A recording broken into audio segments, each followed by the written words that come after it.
So today I will be discussing few things about critical thinking.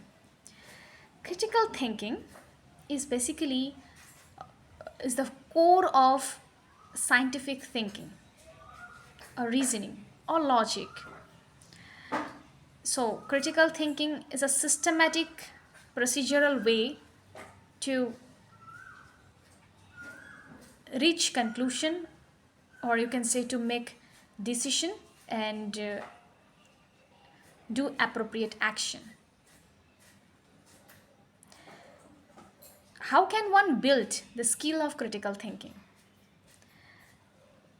The phrase critical thinking is compound of two things, critical and thinking. It is a common place to acknowledge that we human beings are endowed with some extraordinary capacity, that is reasoning, and this gives us edge over rest of the creatures.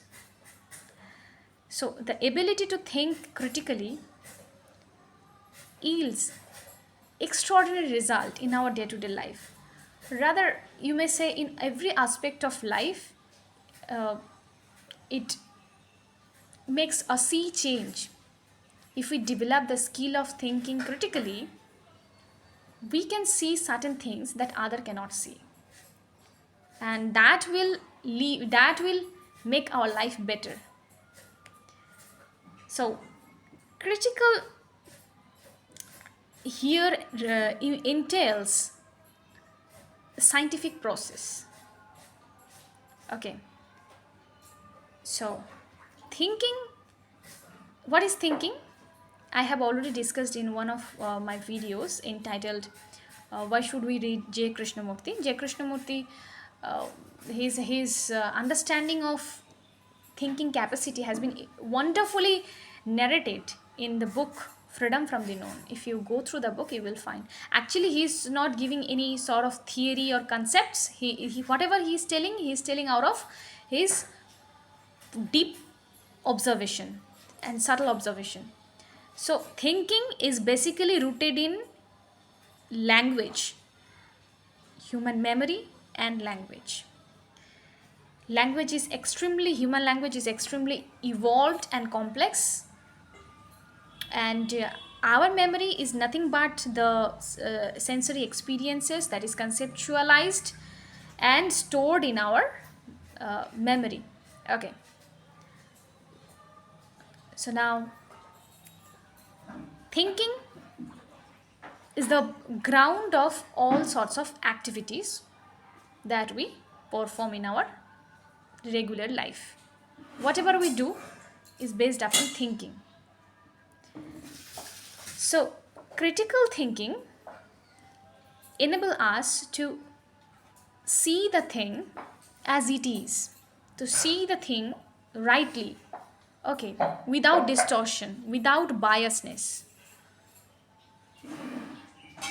Bias actually, from the birth, right from our birth, our mind, due to several factors like cultural, social, cognitive, behavioral, several factors, our thought process is conditioned.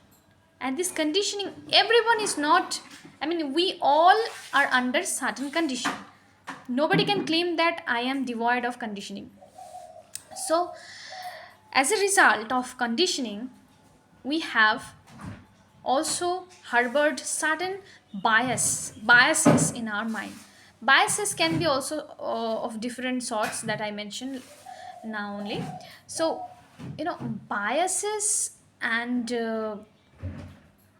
preconceived notions, it actually covers our vision and hinders our ability to see the reality as it is. So, to see reality without distortion, we need some practice of thinking critically, okay, or right thinking, or objective thinking, in other words. So, how can we develop that skill? This is the pertinent question. So, the paramount question goes as, how can one build the ability to think critically. How so here, as we are talking about preconceived notions, biases, filters through which we see the reality that hinders us to see the reality as it is. How can we know, how can we know that which biases are distorting our thought process? For this, we need to develop the ability of self to be aware of ourselves, or in other words, the capacity of enhancing self awareness capacity, self reflection, introspection. These things are quite similar and at times used interchangeably, but there is a subtle distinction. I mean, there is a fine distinction among reflection, reflection, self awareness, and introspection. Self awareness. What is self awareness? When you are sitting somewhere in a silent place and meditating, okay, meditating upon your thought process, whatever is going inside in your mind, this practice is self awareness. Self awareness. You are becoming aware of your self. I mean, thoughts, yourself, your own thought processes, your mental patterns, your belief systems, your preconceived notions, without judgment. So without being judgmental, you are just looking at yourself as you are. So this is the uh, first step, like self awareness. And this also, some people call it mindfulness. Like self awareness, it is on the one hand self awareness, on the other hand mindfulness in the sense, uh, you when you are somewhere at some place, when you be available to all sorts of things you are surrounded by, that that is what is called mindfulness. Like you are available at that particular moment, you are able to observe minutely the things happening around you, each and every things in detail. So when you are able to cultivate that attitude, that being in the present moment, like this is what is called meditation, without being judgmental, without reacting to what you are observing. So when you are doing such thing, inwardly and externally, when you are observing external things in detail without putting any judgment, as well as when you are able to see what is going on inwardly in your mind without being judgmental, this, you can say, you are able to develop the capacity of self awareness or mindfulness. Mindfulness because you are mindful to the happenings around you, and you are aware, you are self aware because you are aware of your mental patterns, thought patterns, your preconceived notions, your biases, your own thinking, everything. So this is, in my opinion, is the first step. And when it comes to critical thinking, actually these processes, whatever I mentioned, like now, these complements critical thinking. Okay, these are not exactly critical thinking, but these are the prerequisite of critical thinking. Okay, when you are able to observe, when you are able to look, when you are able to listen properly, these creates the foundation or the ground. I mean, yes, this is the groundwork of critical thinking. So now, um, I mean, having said this, now I would like to discuss more about what exactly critical thinking is. Why should we develop this skill? When some people, be it your relative, teacher, student, I mean anyone, or a book, when you are communicating with someone, anybody around, I mean around you, when they want you to believe something, to accept their standpoint, they try to persuade you to accept a certain conclusion, to accept a particular standpoint. All right. So, for this, what they do, they present a set of arguments, a set of reasoning, okay, so that you can accept their position. Now, if you are not cultivating, if you are not exercising your rational capacity, your rational faculty, you tend to basically, what you tend to do, you tend to accept whatever people are telling. You tend to gather information without evaluating them objectively, without weighing them, uh, their consequences, their implications. Okay, so there is two approaches available while learning. One is sponge approach, another one is panning for gold. Okay, in simple words, sponge approach, like a sponge, when you plunge, I mean you plunge a sponge in a liquid, it will absorb the liquid entirely. So this sponge approach entails that when you are before someone, I mean when somebody is persuading you to believe their or to accept their conclusion, if you have that sponge attitude, sponge tendency, you will accept their standpoint without evaluating. Okay, so this sponge approach is basically does not require much hard work, and we tend to have that attitude more or less. Okay, another approach is panning for gold.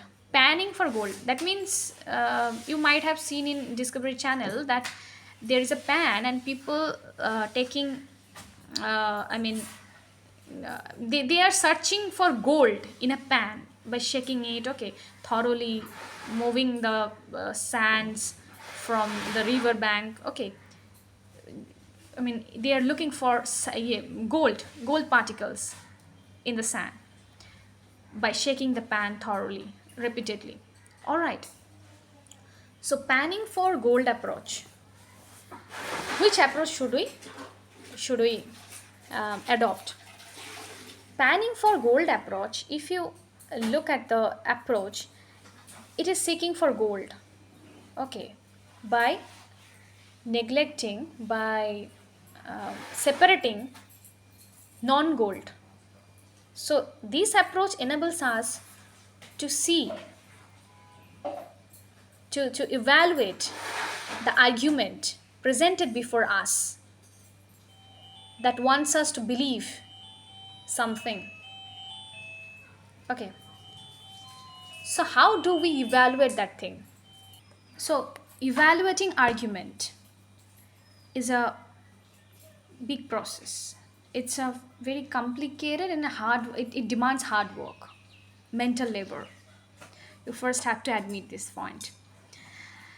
So the first stage of evaluation of argument, which is presented by uh, the proponent, who wants you to believe that argument. Now, if you believe that argument without judging, without critically evaluating it, you will be in danger, you will be in problem. For example, if somebody is proposing you, is telling you that you should, like a salesman, for example, they are always trained to sell their products. Okay, they argue that why should you buy that product.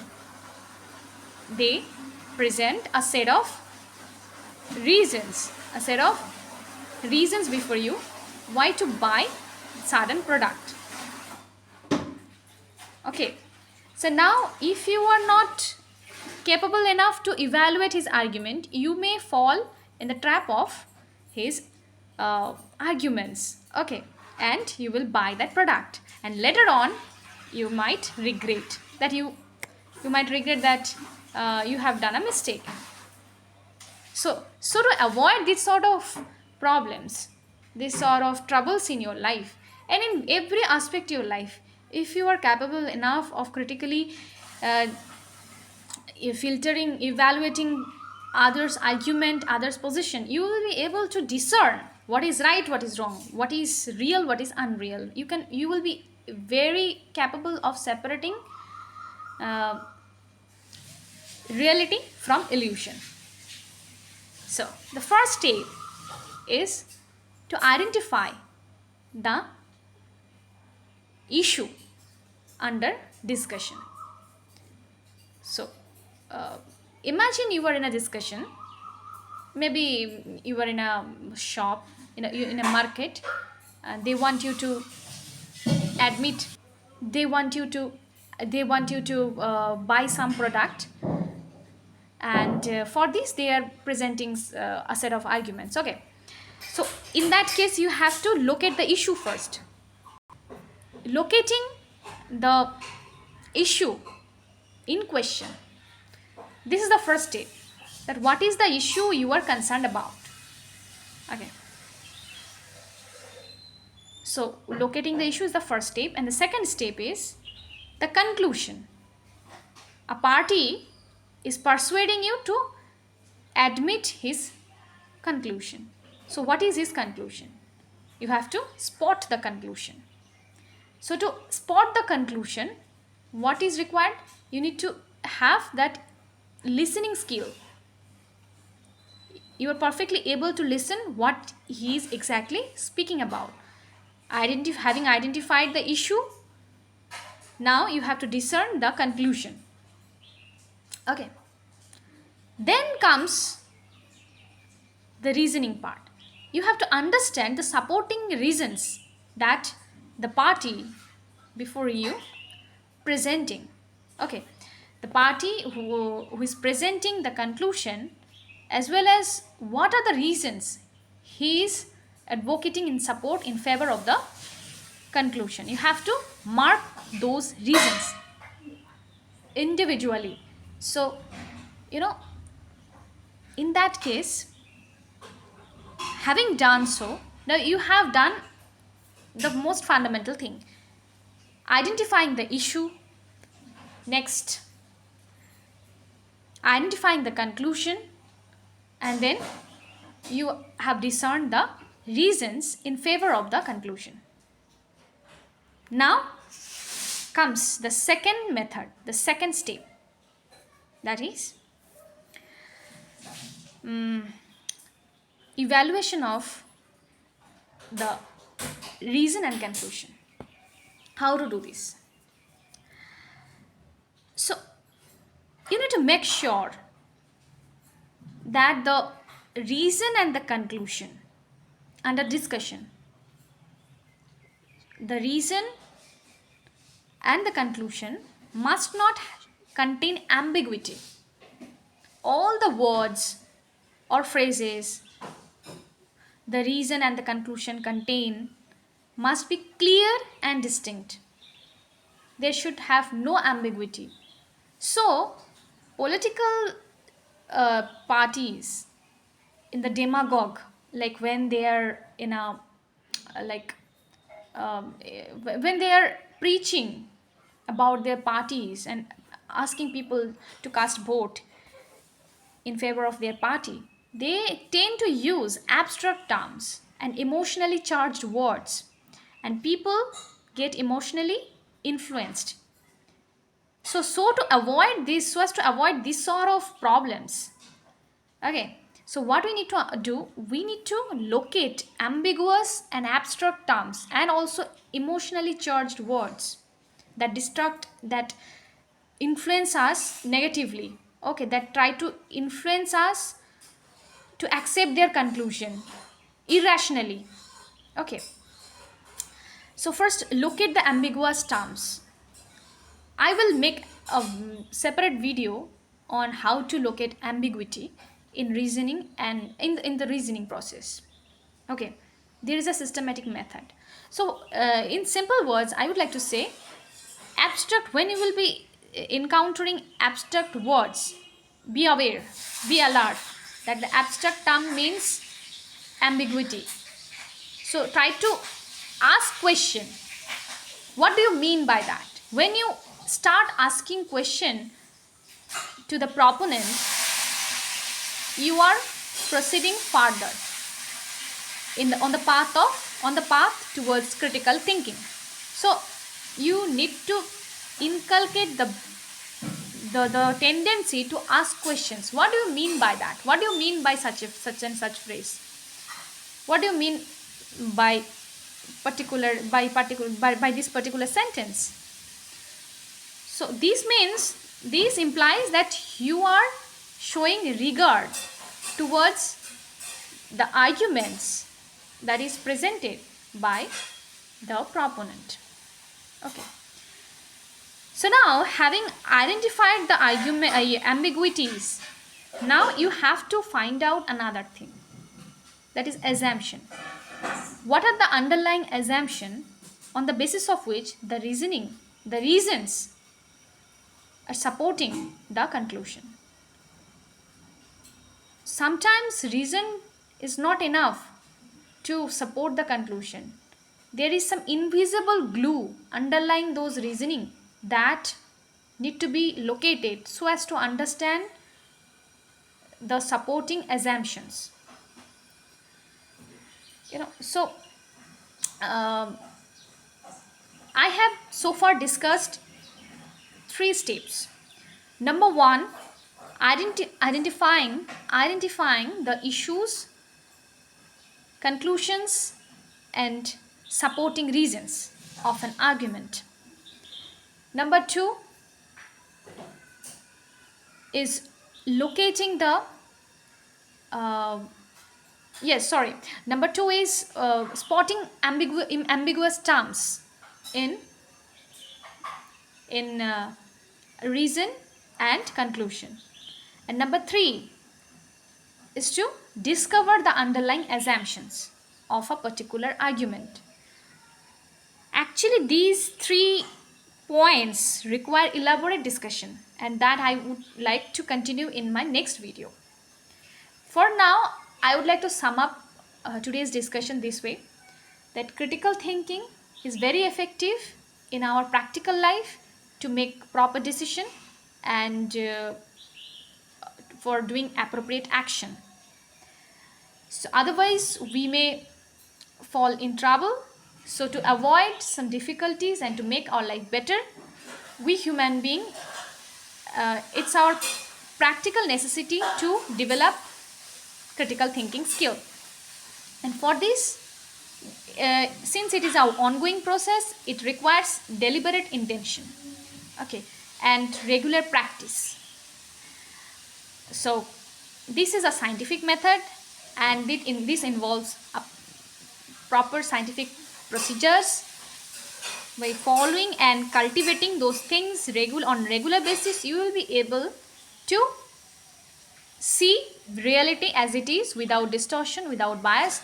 I mean, we human being, since we are being conditioned right from our birth, so our thinking process is sometimes irrational. Since we are rational being, we are endowed with extraordinary faculty that is called reason, or rational faculty. We need to hone that faculty. So to hone on that faculty, we need to adopt certain thought patterns, certain scientific patterns, okay, and break some previous patterns that distorts our vision, that hinders our critical thinking. So from the rest of the techniques of critical thinking will be discussed in subsequent videos.